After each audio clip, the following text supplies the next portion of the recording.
timing, perseverance, and 10 years of trying to grow and survive will eventually make you an overnight success. Biz Stone, co-founder of Twitter.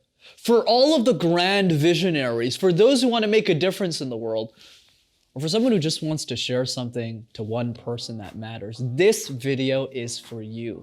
For all of the years that I've coached startup CEOs, people who want to do something important with their life, I have always found 5 mistakes that they make in their presentations when they pitch their ideas, which is exactly what we'll be covering in this week's episode of MasterTalk. Hi everyone, Brent here from MasterTalk on your go-to channel to mastering your talk. And today, we're going through the 5 most common mistakes I see with people's pitch decks. So let's get pitching. Number 1, explaining your idea in one sentence. I don't really care if you're a technology CEO, a business writer, or an author. This advice applies to everybody. Most individuals who want to make a difference in the world can't explain what that difference is in one sentence. So if I talk to a technology guy and I go, "What do you do?" He goes, I've developed 1,000 lines of code in JavaScript." I was like, whoa, what is that? Whoa, what do you do? Like, what are you solving for? And they don't really know. They go, same thing with authors, by the way. I'm watching.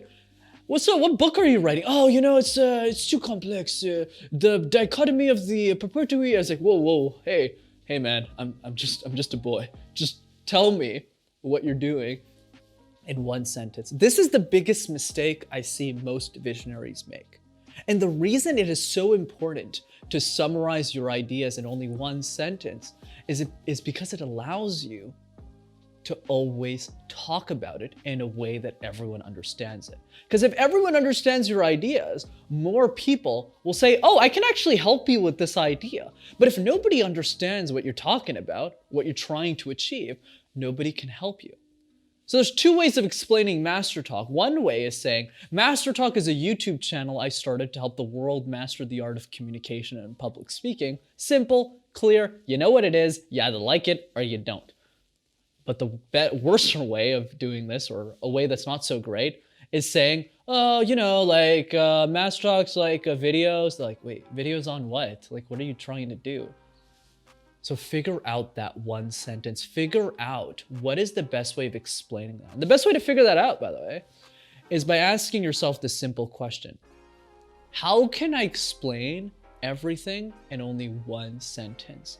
How would other people who already love my ideas explain my idea back to me in a short span of time? And if you can figure that out through conversations with your audience, your customers, your stakeholders, you'll figure out exactly what that one sentence is. Number 2, including more social proof. In Robert Cialdini's famous book, Influence, he talks about this idea that social proof is the main reason why people buy a product or service, or rather buy into your ideas.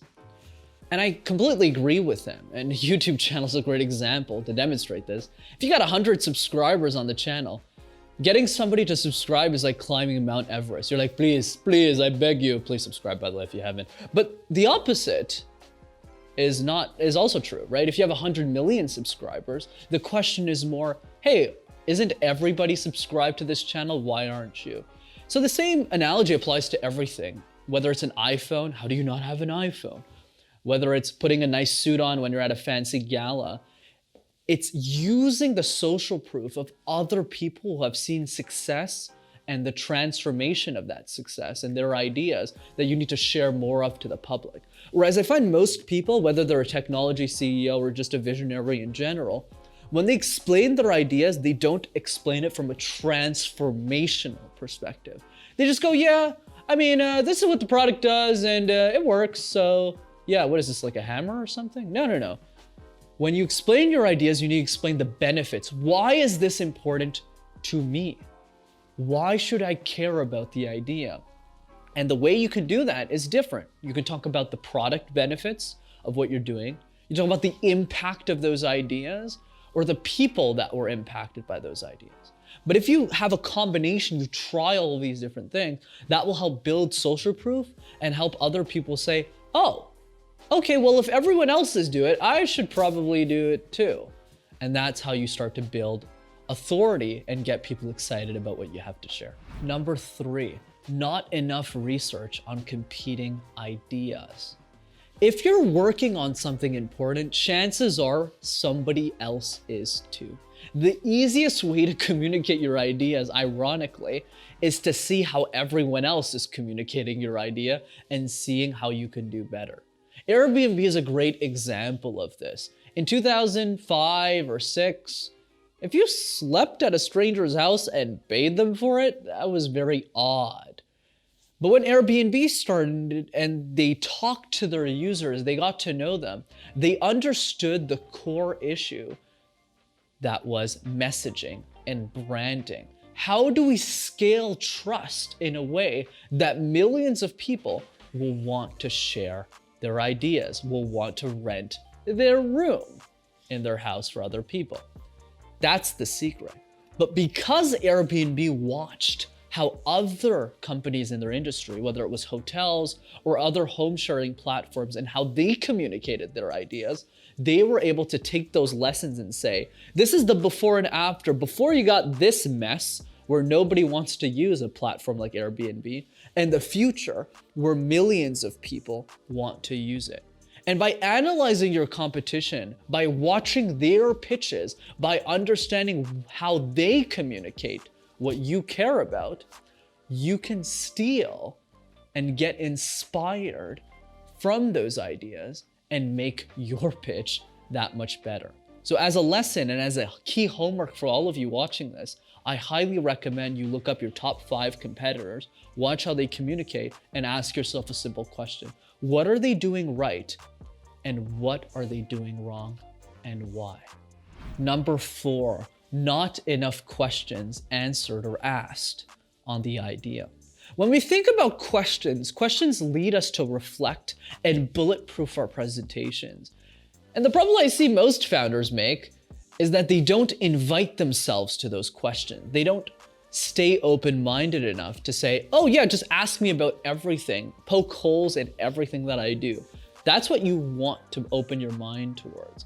Because it's those questions that will make you better as a presenter, but also as a communicator. So one exercise I do with my group is the question drill. And this is something you can implement as well. I get a group of 10 to 15 people to just destroy the person who's presenting. Every single slide, we ask them a bunch of questions. Did you think about this? Did you think about that? Did you think about this? And after 3 hours of that, there isn't a question that that person can't answer anymore.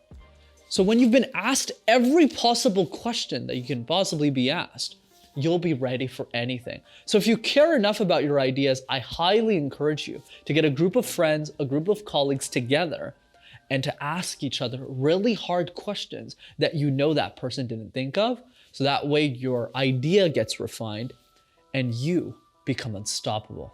And finally, not enough honest opinions in the room.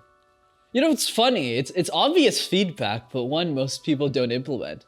I always ask this question to every visionary I coach. And the question is, how many people have given you feedback on your presentation? And they always answer, like 3.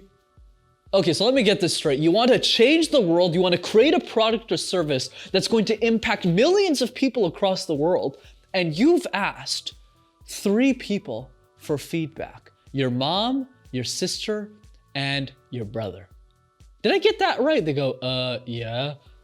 That's the issue, guys. If you want to make a difference in the world, you want to impact millions of people, you should have conversations with millions of people. I know that sounds extreme, but when I think about my YouTube channel, the content I create, I'm always talking to people. I'm getting on podcasts, I'm joining Zoom calls, I'm networking with people. I'm talking to individuals who are watching my stuff constantly, so I have better ideas on what videos to make for them and how I should show up better in the content, how I can simplify what I say so that a 6-year-old can watch me and go, oh, I understand what Brendan's saying. I want to present like him. That's the secret. You need to get more people from different walks of life to give you perspective, to show you angles that you didn't think of. In the same way, I'm always learning. Just the other day, just while I'm filming this, I entered a poetry slam competition. I was on this app and I was speaking weird poetry, and I learned a lot from everyone there, and it gave me ideas on how I can combine presentations with poetry. You need to always open your mind to those opportunities, because it's those opportunities that your competition isn't catching, that if you catch, you're the person who will end up on top. Timing, perseverance, and 10 years of hard work might make you an overnight success.